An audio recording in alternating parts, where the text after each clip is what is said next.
अन्नम भट्ट विरचित यह ग्रंथ है। बीच में मत बोलना, उसमें आवाज खराब आती है।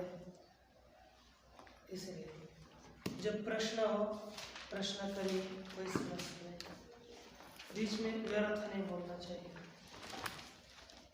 यह अन्नम भट्ट के द्वारा प्रणीत यह जो ग्रंथ है, इस ग्रंथ के 7 पदार्थ हैं। इन 7 पदार्थों का हम लोग विचार करने चले। इसमें द्रव्य बताए गए 9 है। कौन कौन से?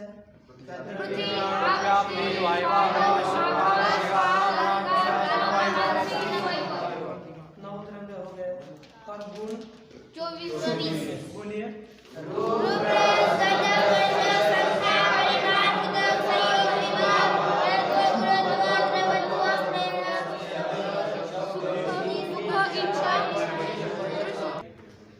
गुण 24 बताए गए। उसके पश्चात कर्म बताए गए। कितने कर्म है? वदंतु पंचकर्माणि।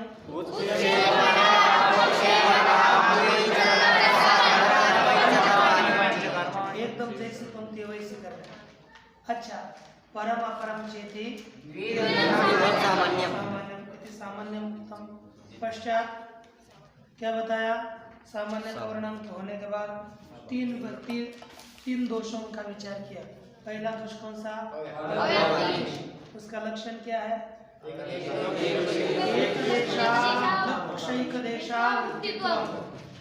देख कर नहीं बता रहा, कंठस्थ। अच्छा, जैसे अव्याप्ति युक्त लक्षण कौन सा है? गोह कपिल, ये अव्याप्ति लक्षण है। शासनादि वस्तुओं उत्तम लक्षण है ना। अच्छा, अतिव्याप्ति किसे कहते हैं? अतिव्याप्ति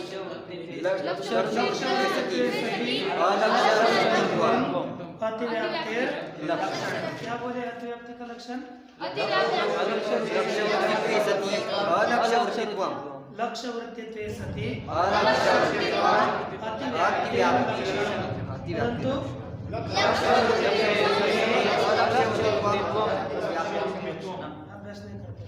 लक्ष्य वृत्तित्वे सति लक्ष्य वृत्तित्वे सति अलक्ष्य वृत्तित्वम लक्ष्य वृत्तित्वे सति अलक्ष्य वृत्तित्वम अतिव्याप्तेर लक्षणम। जैसे उदाहरणार्थ लक्षण कौन सा है? गाय का श्रृंगित्व लक्षण, जिसको सींग होती है वह गाय है। तो यह लक्षण अतिव्याप्त है। लक्ष्य है हमारी गाय और अलक्ष्य है भैंस। ये श्रृंगित्व अर्थात सींग गाय में भी रहता है। श्रृंगित्व श्रृंगित्व गाय में भी रहता है और भैंस में भी रहता है। इसलिए जो लक्षण लक्ष्य में रहे और अलक्ष्य में भी रहे, उस लक्षण को कहते हैं अतिव्याप्त। कौन सा लक्षण कहा जाता है? अतिव्याप्त। ये लक्षण कहा जाता है। अब उसके बाद तीसरा दोष था असंभोग। असंभोग का क्या लक्षण था? लक्षणम लक्ष्य मात्रा बोला। लक्ष्य मात्रा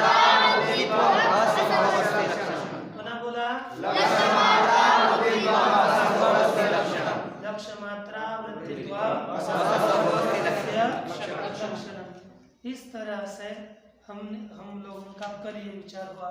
किसी को इसके विषय में संदेह हो तो पूछ सकते हैं, नहीं है? तो हम चलते हैं आगे। 5वां पदार्थ कौन सा है?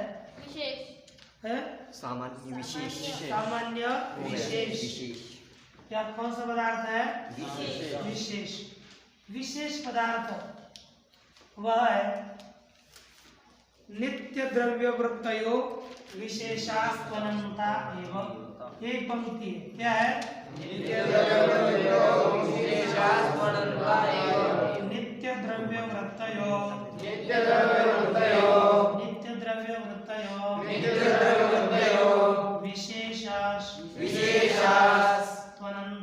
एवं।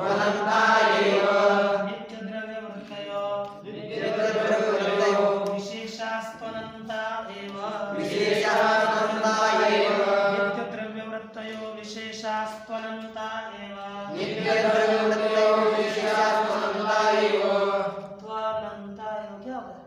वो द्रव्य लिखना पड़ेगा। नित्य द्रव्यवृत्तयो बोला। नित्य द्रव्यवृत्तयो नित्य द्रव्यवृत्तयो विशेषास्पदन्ता विशेषास्पदन्ता एव।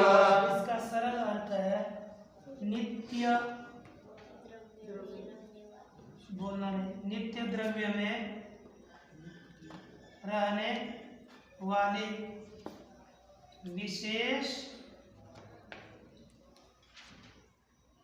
अनंत अनंत ही है। कितने हैं? नित्य द्रव्य में रहने वाले विशेष कितने हैं? अनंत है।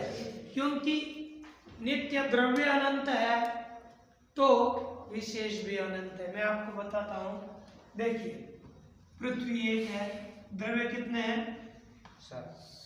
द्रव्य कितने हैं? द्रव्य कितने हैं? नौ। एक पृथ्वी, दूसरा जल, तीसरा तेज, चौथा वायु, पांचवा आकाश, काल दिख आकाश काल, दिक दिक, आत्मा आत्मा और मन। कितने द्रव्य हो गए? 9। तो क्या बोलते हैं? इसमें से जो पहले 4 द्रव्य है वे अनित्य द्रव्य है। कैसे?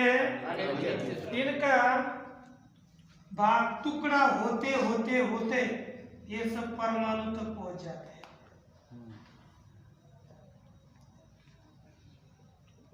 ये जल भी परमाणु तक पहुंच जाता है।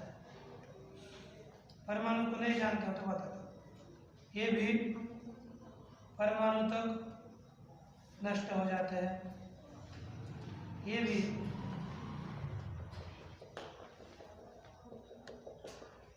भी सब परमाणु तक नष्ट हो जाते हैं। कौन से द्रव्य?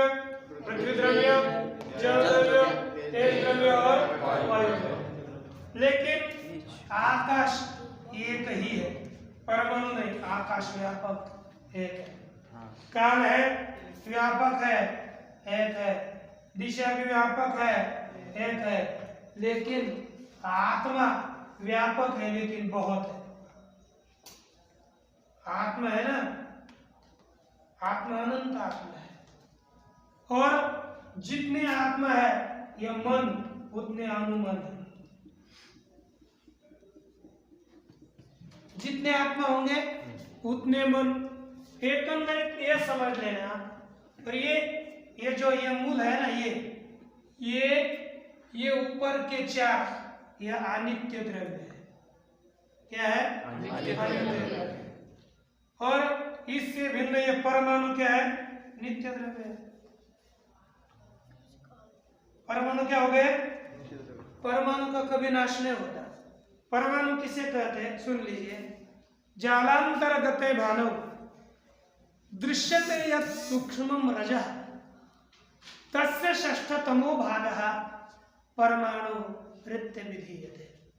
अर्थात जो झरोखा होता है, खिड़की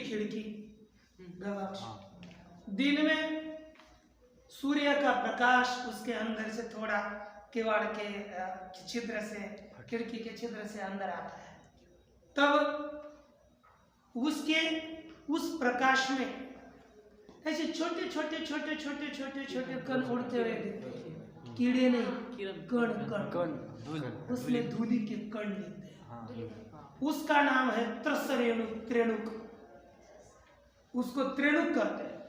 जालांतर्गते भानौ सूर्य यह दृश्यते सूक्ष्म रजः, जो अतिशय सूक्ष्म कण दिखता है उसके विकर्ण के 6ठा भाग करो। एक कण को 6 विभाग करना है, तो उसका षष्ठतमो भाग परमाणु विधीयते। उसका 6ठा भाग परमाणु बताया जाता है। तो जैसे देखो, ये 2 3, ये जो 6 परमाणु बनकर 6 परमाणु से एक त्रसरेणु होता है।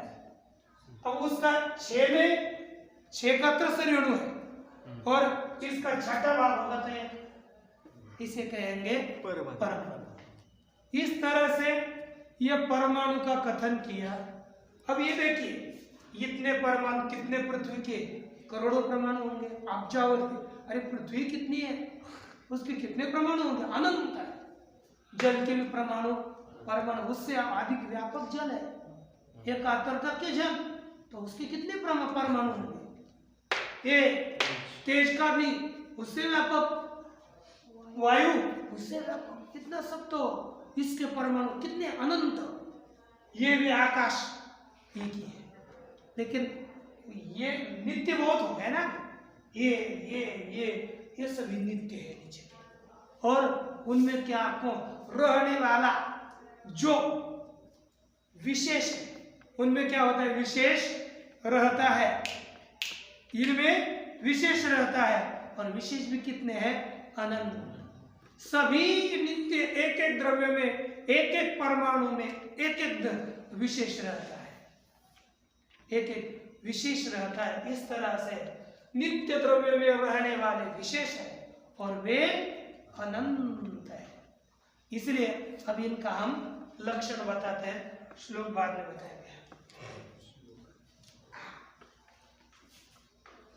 अब देख लीजिए यहाँ पर परमाणु होते हैं, विशेष का लक्षण नित्य द्रव्य, बोलिए नित्य द्रव्य, वृत्तित्वे सति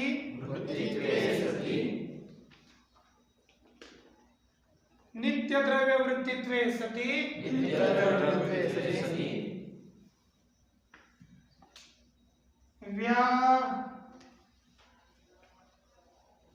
व्यावर्तकत्वम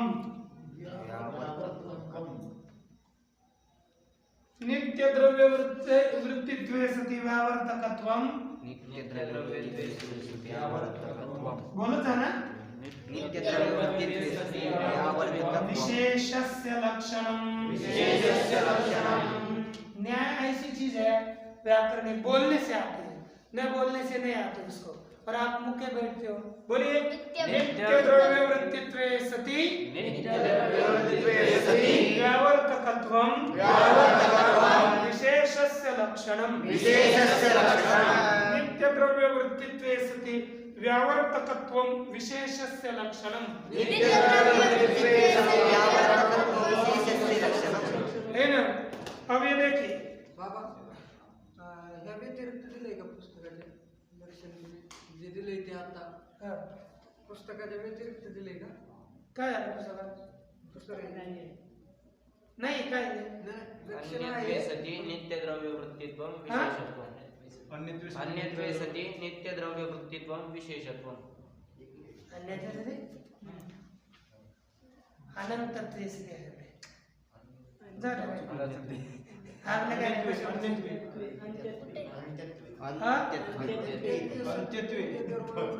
जरा त्याचं नंतर का सांग, एवढं लक्षात ठेवा, त्याचं फल नंतर सांग। नित्य द्रव्य वृत्तित्वे सति व्यावर्तकत्वम विशेषस्य लक्षणम। देखिए अब क्या होता है ना, समझो आपने एक देखा होगा घड़ा है अपने पास, घड़ा मड़को। अब ये मड़का है और ये मड़का है, बताओ इससे ये भिन्न क्यों है?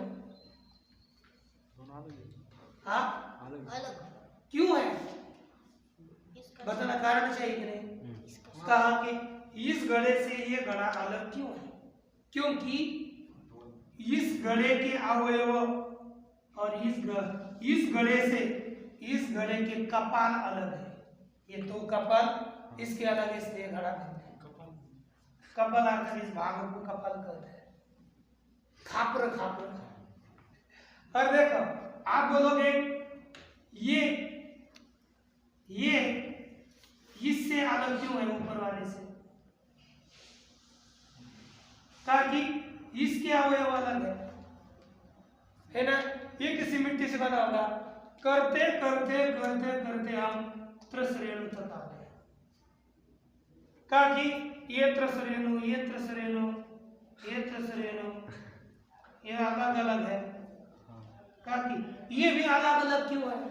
कहा कि उनके जो अवयव है ना वो अलग है, उनके अवयव और उनके अवयव क्या है? द्विनुक है ना। आप बोलेंगे ये द्विनुक हो गए, ये द्विनुक अलग क्यों है? कहा कि उसके परमाणु अलग है, प्रोटॉन है ना। अब बताओ ये अलग अलग क्यों है? इनके ये तो परमाणु के अवयव होते ही नहीं, परमाणु निरवयव होता है। तो फिर अब कैसे होगा कि ये इनको अलग अलग बताने के वाला कौन होगा? इसलिए न्याय मत में एक इनमें रहने वाला, नित्य द्रव्यों में रहने वाला विशेष माना जाता है, और वही विशेष स्वयं तो अलग अलग है, स्वयं अलग होता हुआ इन सबको अलग अलग कर रहा है, इसलिए विशेष मानना पड़ता है। इसलिए कहा कि नित्य द्रव्यों में रहता हुआ जो दूसरे अलग अलग करता है, द्रव्यों को, परमाणु को अलग करता है, वह है विशेष। इस तरह से विशेष का निरूपण हुआ।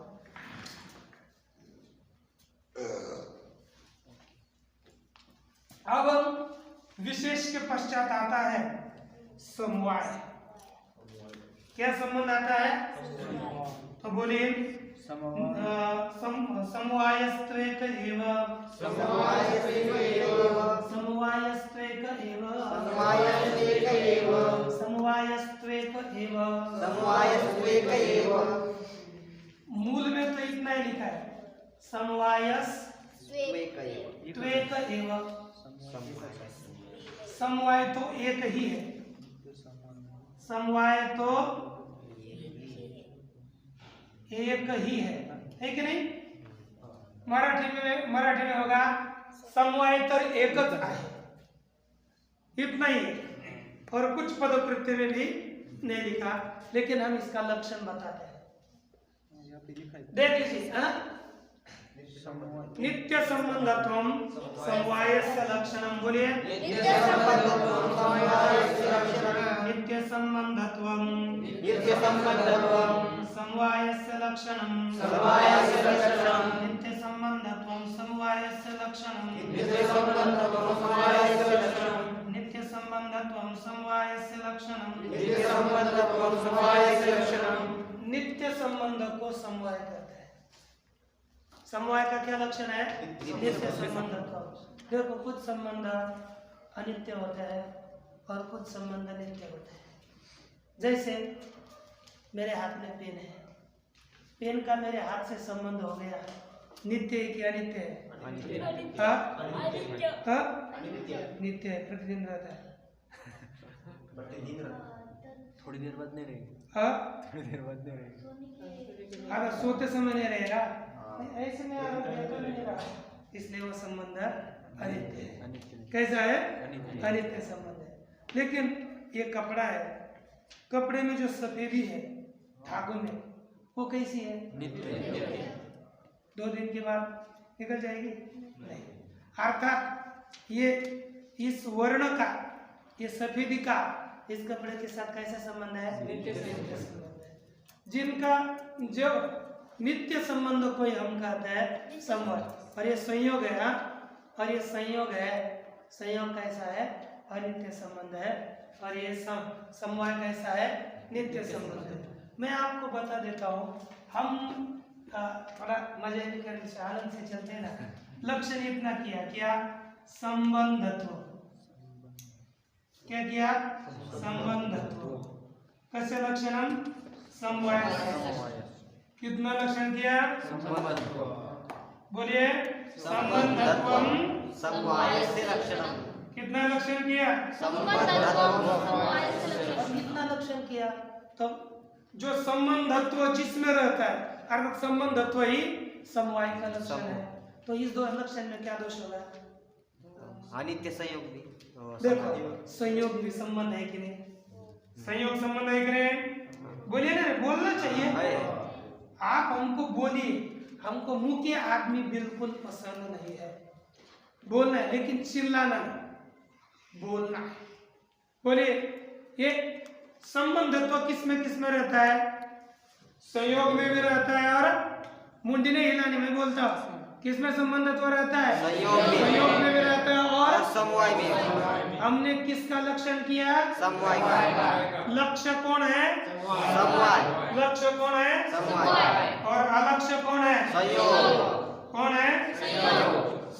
लक्ष्य समवाय, अलक्ष्य संयोग। तो ये लक्षण संबंधत्व किस में जाएगा? लक्ष्य में भी जाएगा और अलक्ष्य में भी जाएगा। तो कौन सा दोष होगा? असंभव। अतिव्यक्ति। अरे बुद्धि का प्रयोग ठीक करो। कुछ भी बोलता है। कौन सा दोष हो गया? अतिव्यक्ति। जो लक्ष्य में भी रहे और अलक्ष्य में भी रहे, वह दोष, उसमें कौन सा दोष होता है? अतिव्यक्ति दोष। अब इसका वारण करने के लिए हमने लक्षण में दिया नित्य। समझो, नित्यत्वे सति किया, या नित्यत्वे सति संबंधत्व। क्या लक्षण किया? तो अब क्या? अब देखो, जो नित्य होता हुआ संबंध है, जिस संबंध में नित्यत्व भी रहता है और संबंधत्व भी रहता है, वह समवाय। आप दोष होगा क्या? नहीं। फिर कोई बोले महाराज इसको मत दे दो, इतना करो बस लक्ष्य। नित्यत्व क्या करो? नित्यत्व। हमको तो बाल की खाल निकालने की आदत है ना। क्या करें? नित्यत्व। तो जैसे देखो, अब ये समवाय है, हमारा लक्ष्य कौन है? समवाय। लक्ष्य कौन है? और आकाश क्या है? अलक्ष्य। ये भी नित्य है कि नहीं? हाँ, हमने लक्षण किसका किया? और किसमें गया? आकाश में भी गया।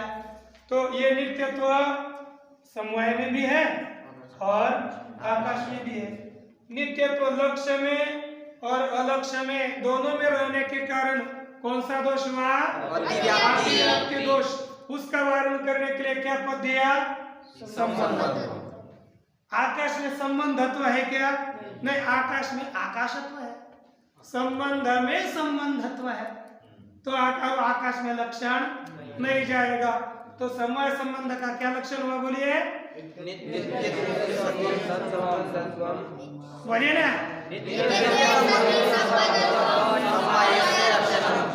बोलिए। समवाय से किम लक्षणम? नित्यत्वे सति संबंधत्वम कस्य लक्षणम? पूरा बोलिए ना, आधा मत बोलिए हमको। उसके जितने अधिक उच्चारण होंगे उतने हमको करवाने हैं, और आप आधे जितने से हम भग जाए उतना कर। अब इस तरह से समवाय का विचार हुआ, आज विशेष का विचार हुआ, समवाय का विचार हुआ। इसके पश्चात आता है अंतिम पदार्थ है अभाव। क्या है? अभावश्चतुर्विधः।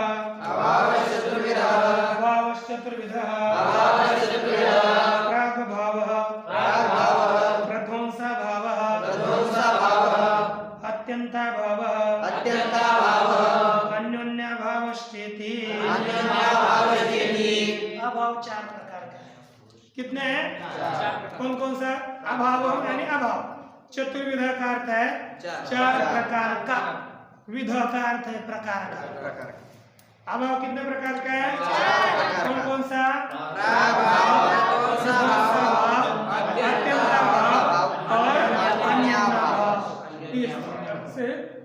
अभाव भी चार प्रकार का है। प्रत्येक अभाव का क्या लक्षण होगा, क्या विचार होगा, इसका विचार कल होगा।